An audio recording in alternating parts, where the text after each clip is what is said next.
Well, good morning, everybody, and you'll notice that I'm speaking in English.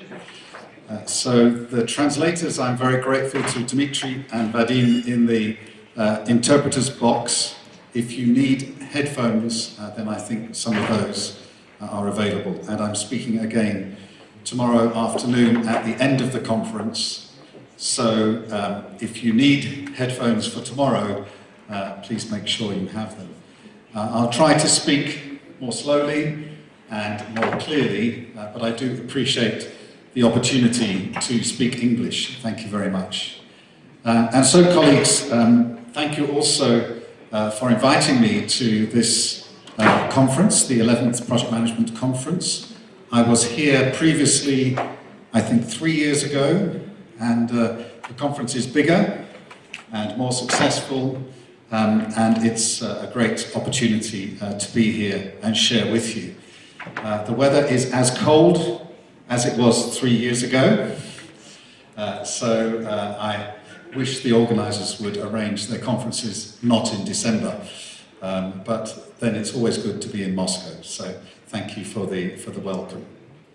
I bring you greetings from the UK Association for Project Management, where I'm an honorary fellow, and I also bring you greetings from the Project Management Institute from PMI Central Organisation, where I'm also an honorary fellow. There are only 2 people in the world who have both honorary fellowships from the both professional bodies, and so I'm one of those, and I'm very pleased to be representing PMI for this presentation, although obviously I have another life as a risk management specialist, which you will hear about tomorrow. So I have 30 minutes, and after 30 minutes, it's coffee.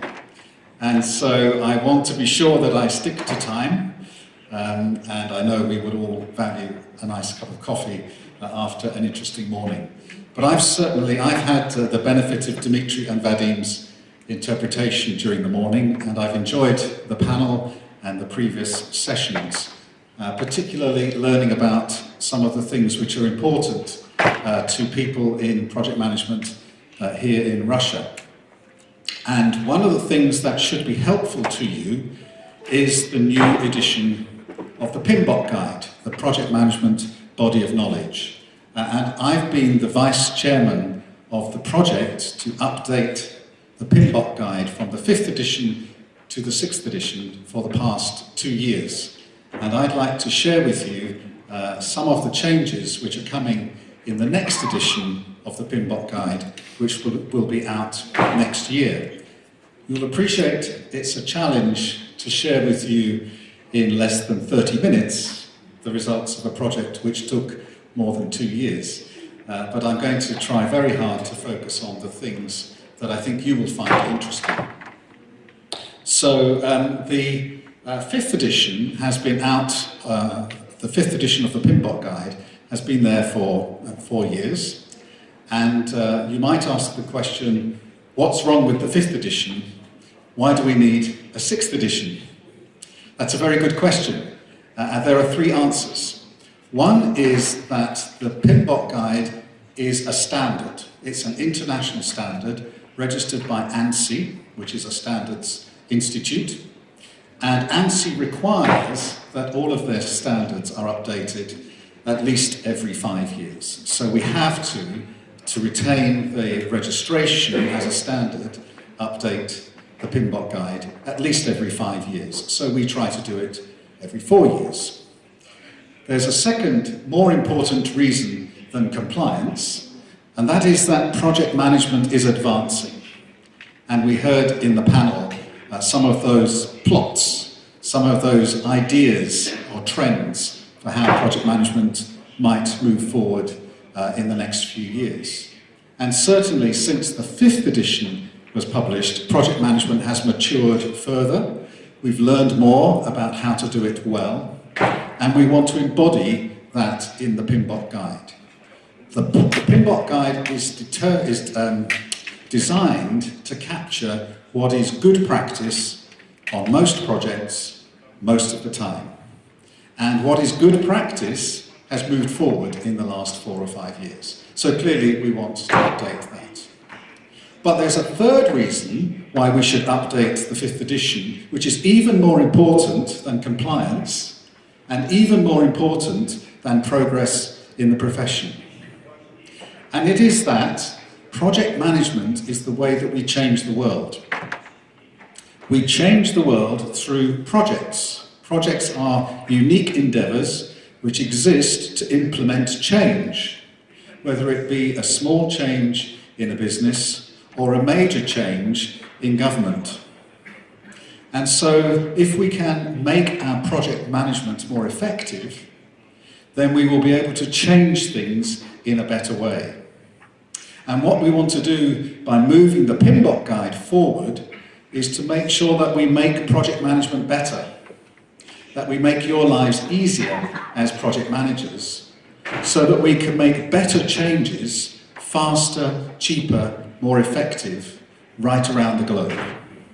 And so our real goal in keeping the PMBok guide up to date is to make sure that we improve the implementation of change right around the world, which is a big goal. And it's good to have big goals and then to have practical ways of implementing those goals. And that's what the PMBok guide is about. So let me explain what's new in the PMBok guide in the 6th edition as an advance from the 5th edition. And of course there's a lot. There's more than I can tell you about in 20 minutes. The PMBok guide is made up of 4 parts. Well, 3 parts, but the first part is in 2. So the first part, does the pointer work? Yes, here we are. The first part is the guide itself, which has a front end, the first 3 chapters, and then it has knowledge areas, which are the other chapters to follow.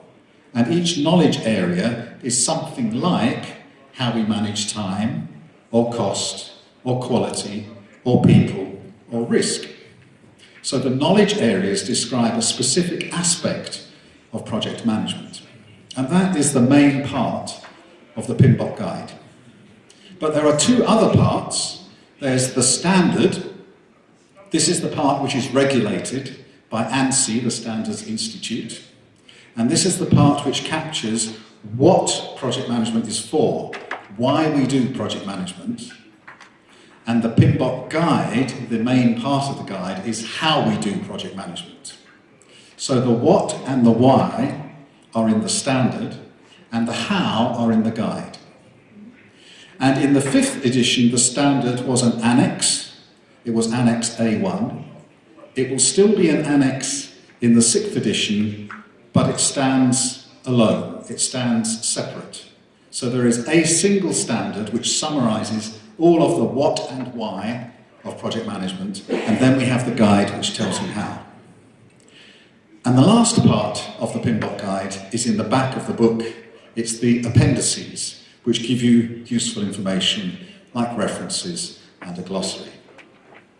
I'd like in this part, in this presentation, to focus just on the main body of the guide. I could tell you about changes in the standard and changes in the appendices, but I think we only have time to focus on the main part of the body of knowledge, and then only to give you headlines. So I hope you'll recognise that this is a very short summary. I hope to leave some time for questions, we'll see. So, first of all, what's new in the front end? The front end of the PMBok guide is the first 3 chapters. It covers the big principles and concepts of project management. And this is not a regulated standard. This is advice. It's part of the guide. So it doesn't require so much detailed review as a properly regulated standard. And so in the way that we produce the PMBok guide, we wrap up the front end and the following chapters as a single part and review them in a less rigorous way than the main standard, but they are still reviewed very, very carefully by experts. So the front end has 3 chapters. 3 chapters are linked to something that PMI calls the talent triangle. And the talent triangle captures the 3 areas that project managers need to understand and need to be competent in order to be good managers of projects. On the blue side, the light blue, we have technical project management. And technical project management is the area of the knowledge areas. So that is, how do we manage cost and time and quality and people and scope and stakeholders. Then we have, on the green area, we have leadership. We have how does a project manager lead the project? What are the characteristics of a good project manager? And along the bottom, we have an understanding of strategy and business. So that in order to lead our projects effectively, we need to know where the project fits in with the overall business of our organisation and how it contributes to the strategy. The area which is new in the front end is the green area. It's focusing very clearly on leadership, because that was missing from the 5th edition. There was talk in the panel and earlier on this morning about the importance of the role of the project manager and other roles in the project team, and making sure that we understand the people aspects.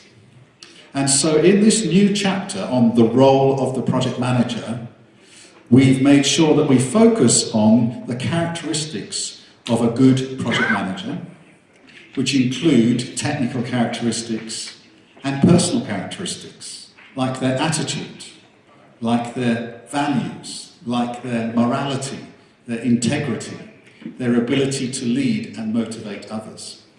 And this has never been pulled together in a single place in the PMBok guide until now. So it's a very important change in the front end. Now you might ask, if we had 3 chapters before, and we still got 3 chapters now, how do we get a new chapter on the role of the project manager?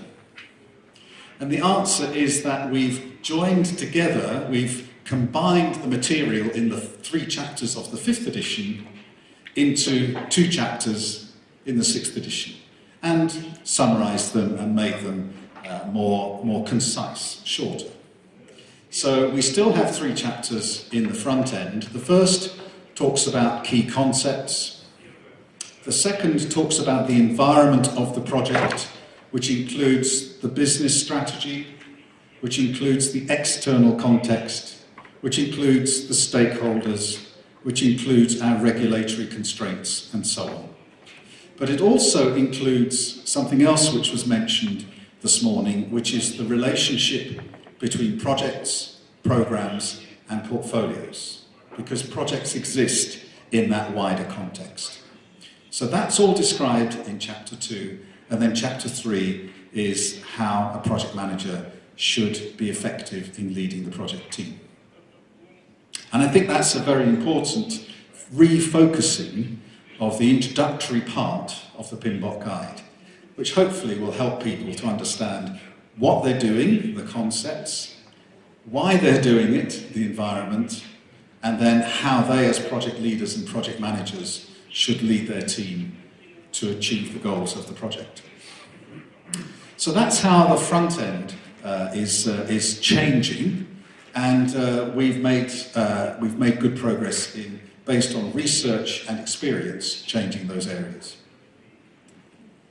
The main part of the PMBok guide is the 10 chapters that follow the front end. So the main part of the guide are chapters 4 to 13, and they describe each of these knowledge areas: time, cost, quality, and so on. And each chapter has an introductory section, and then it describes the processes to perform that knowledge area. And within the processes, they're described as the inputs, the tools and techniques, and the outputs. So every chapter has an introductory section, a set of processes, and the processes tell you the inputs, tools and techniques, and outputs. And this also is not a formal standards document. It doesn't require that more formal exposure or comment review process. So, what changes have we made to the knowledge areas? Before I just go to this, I'm going to ask Dimitri and Vadim to wave and give me a thumbs up or a thumbs down. Is everything too fast, too slow? Okay. Thumbs up from the back. That's good. I should ask you for a thumbs up, really, shouldn't I?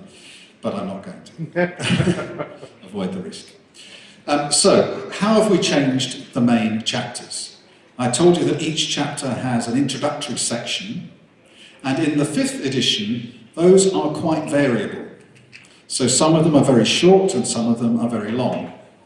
Some of them are high level and some of them are detailed. So we have standardized the introductory section for each chapter, and we've put these areas in it. What is the knowledge area? We define it, we describe its benefits, and we list the processes. We have diagrams that explain the flow of data through that particular knowledge area. And then we have another 4 important sections. What are the key concepts for this knowledge area? So what are the main ideas of scope management? What are the main principles of procurement management?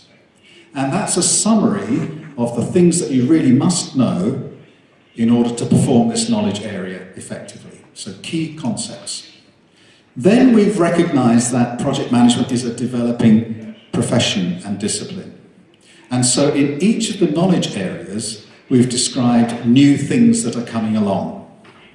The PMBok guide is about good practice now on most projects, most of the time. And yet we recognize that good practice changes. So what we want to do is to show you what might be coming down the track as good practices in the future.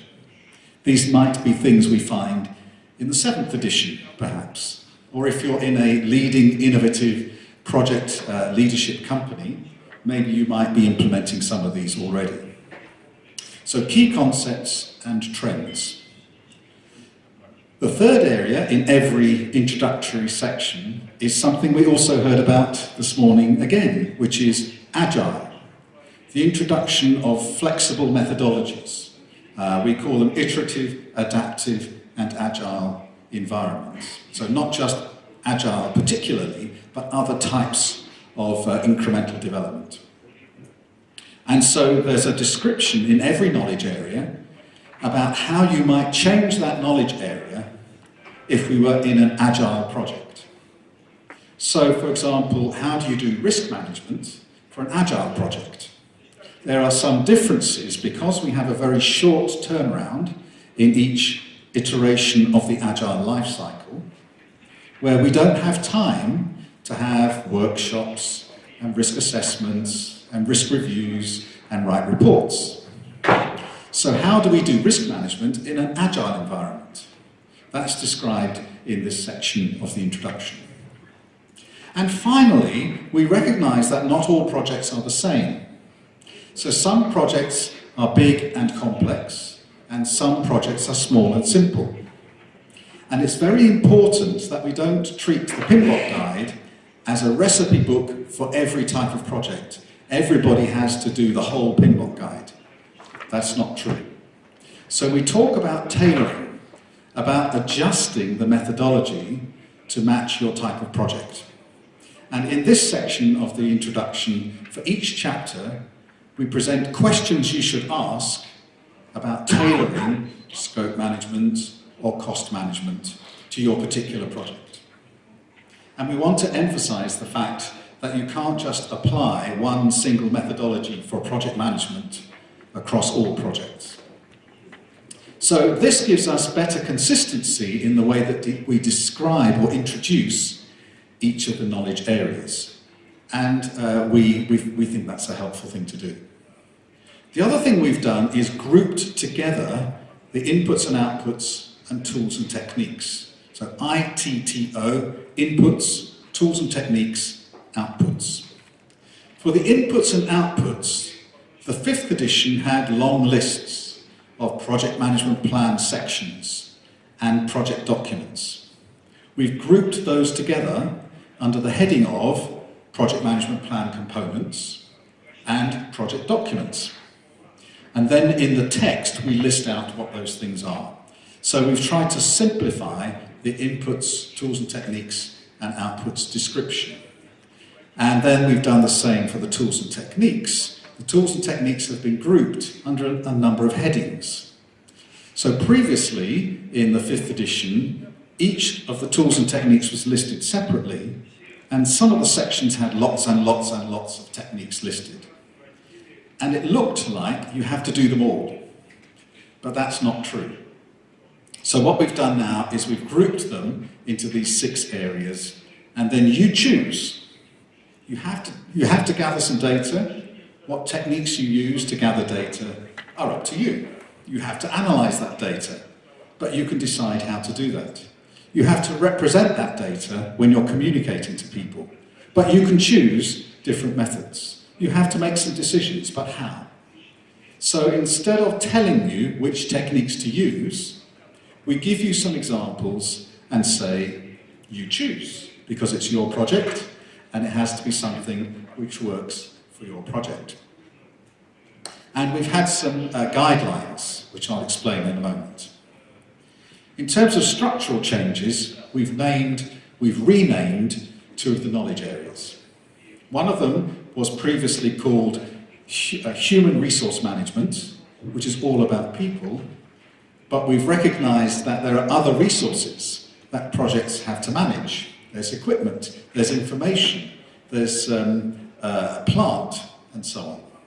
And so that was nowhere described in the PMBok guide.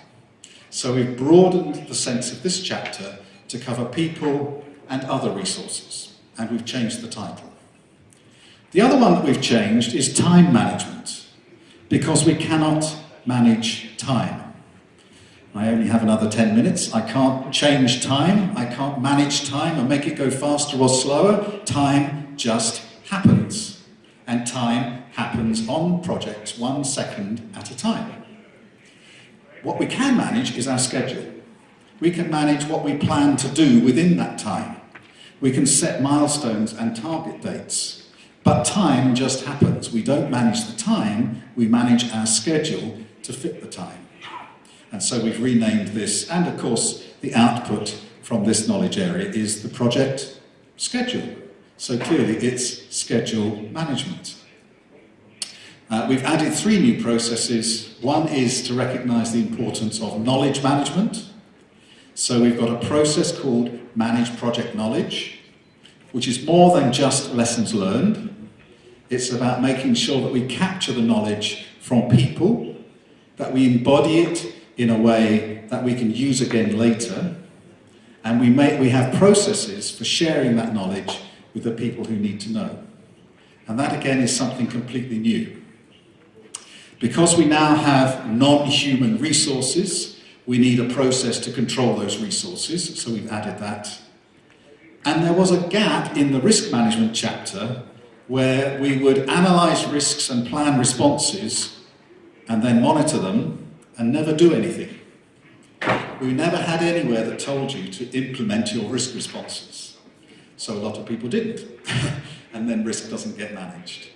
So we now have a separate process called Implement Risk Responses.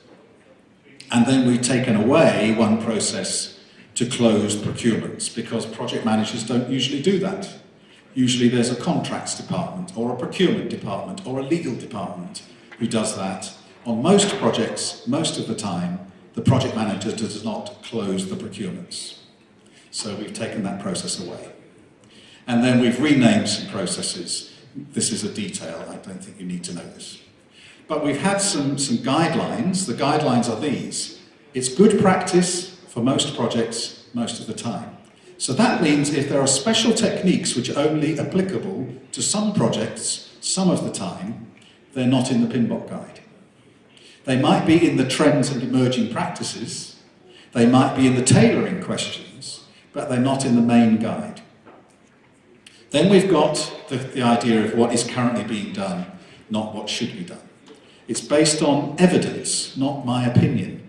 It's not what the core team thought should be in the PMBok guide, but when we go out into industry and measure globally, what do we actually see being done on most projects most of the time? And then we used research. We looked at research into what is currently done in projects, which has been done from some Canadian universities, also in the UK and also in Australia.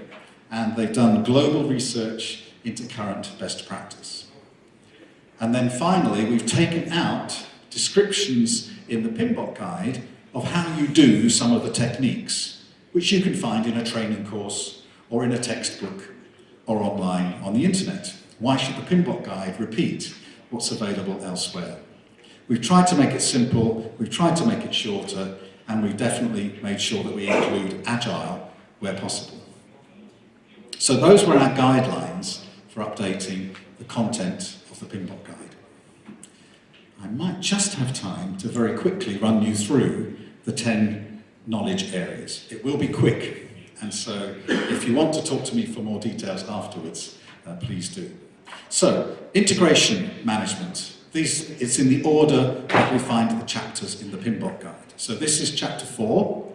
We have a new process called Manage Project Knowledge, which is more than just lessons learned, but we've included the idea of learning lessons throughout the entire project.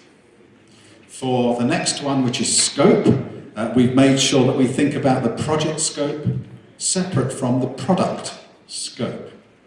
So the project scope is about our time, our schedule, about our budget, about our constraints and requirements. And the product scope is about functionality and maintainability and reliability and so on. These are different types of scope, and they're managed in different ways. PMI has done some work on requirements and business analysis, and we've made sure that we're lined up with that other work as well. In schedule management, this is the new name for time management. We've brought in the process to estimate resources, which is to describe the fact that we have to do that separate from estimating people. And of course, a lot of the agile techniques come into how we manage the schedule. So this is the main place in the new PMBok guide where you find advice on how to use an agile approach. So we've included techniques like agile decision making, release planning, iteration planning, and so on. And there's a detailed diagram in this chapter, which is chapter 6, on how you set the vision, the product vision, then you produce a roadmap, and then you produce release plans, and then you produce iteration plans in the normal agile way. So this is now embodied in the main text of the PMBok guide as good practice for most projects most of the time. Previously, agile was not really in the PMBok guide at all. And in addition to playing agile through all of the knowledge areas, we also have a new appendix at the end, which brings all of the agile pieces together to describe how to do project management in an only agile project, which some of you will find helpful. So that's chapter 6. Chapter 7 is cost management. We didn't really make any changes here. Cost management is quite mature and well developed. Next comes quality, and a lot of the techniques in quality were assurance techniques. They were checklists and making sure that we were sticking to our requirements. Now we've matured the quality discipline towards quality management, and so we've shifted the focus in the chapter towards managing quality, not just the quality assurance techniques. And also in this chapter we had a list of about 20 techniques that you could use in quality, some of which were very old-fashioned and nobody used them. So we've taken them out and simplified the techniques in this section. The next section is resource management, which is broadened. It was just human resource management, people. Now it's people and other resources. And so we've introduced processes like acquire resources and control resources, which are separate from developing the team and managing the team. We've separated the people resources from the other resources. Next comes communications management. And here we've done something subtle but important. And I checked with the interpreters, with Dmitry and Vadim, that this was okay in Russian as well. We've made a distinction, a separation between communication and communications. What does that mean? Communication is a process. It's what I'm trying to do now. I'm trying to communicate with you. But communications are the things we use to do the process. So my presentation is a communications artifact. The slides are a method of communications. And a report is a communications artifact. And an email, and a spoken presentation, and all of those different things, a blog. These are the communications that we use to execute the process of communicating. And the question was, for this knowledge area, are we controlling things like reports and emails and presentations and slides? Or are we controlling the way that people communicate to each other? Everyone says that communication is the most important thing for a project manager to do, and yet the PMBok guide used to focus on managing the stuff and not managing the connection between people. So we've refocused it to talk about the process of communicating, and then there are some artifacts that we use for that. I hope that makes sense. It should make sense when we get it translated into Russian, we'll see. Next, risk management. This is my own personal special area. We've put in this new technique called implementing risk responses. We've changed the name of controlling risks to monitoring risks, because you can't control something which is in the future. If it hasn't happened yet, how do you control it? All you can do is monitor it. We've added a new response type called escalate, which is if you find a risk that doesn't belong to you, you can't have it in your risk register, but you should give it to someone else who it does belong to. And that's always been good practice, but never in the PMBok guide. And then we've improved the way that we describe how you manage the overall risk exposure of the whole project. Not just managing individual risks, but managing how risky the project is. And that again is something important which is new for the PMBok guide. Two more, procurement management, which is to make it more international, more focused on the way that project managers are involved with procurement, and there is an ISO standard for this. And lastly, stakeholder management, and there's been a lot of new practice in this area as well, with a focus on engaging stakeholders rather than trying to manage them. How do you manage a government department or a regulatory authority or the competition or the general public? If they are stakeholders, we can't manage them, but we can often engage them. So there's a change in this area to focus on engagement. So those are the main knowledge areas. I'm sorry it's very fast, but it should give you a flavour for the new areas. I should just say that we've been working on this for 2 years. We finished the development last December. We sent it out to the world in the summer for people to comment. We had nearly 4,000 comments in addition to another 4,000 comments on the standard. So our team of 10 reviewed 8,000 comments formally and recorded all of those in a database, which was then sent out for people to check that we'd addressed their comments properly. It was a very long process, a lot of hard work. Then all of the comments were integrated back in. We did the quality control. The chief executive of PMI approved the new change, and on the 30th of November, we finished. So that was a great sigh of relief from the PMBok team. And the core committee either had some of us had nervous breakdowns, and some of us are celebrating. And in fact, we finished 2 weeks earlier than the deadline that we set ourselves 2.5 years ago, which is a good thing, because we did project management right. So that's what we've done, and let me just give you a few final thoughts. This is an absolutely major project for PMI. It's probably the major project that the PMI undertakes every 4 or 5 years. We've had hundreds of volunteer subject matter experts working. We've done thousands of man-hours, conducted research and so on, and had a really good core leadership team within the project. We delivered the whole thing 2 weeks early, despite a few major changes in scope along the way, and we've just got to get it published. So the document is ready to go. It's with PMI Publications Department. We're going to release it in 2 steps. In the first quarter of next year, registered education providers, REPs, which are people registered by PMI to give training in the PMBok guide, they'll see an early draft, so they can get their training courses up to date, ready for when the PMBok guide itself is released. And it's also going to the translation teams now, so that they can begin translating it into Russian and Portuguese and Chinese and French and so on.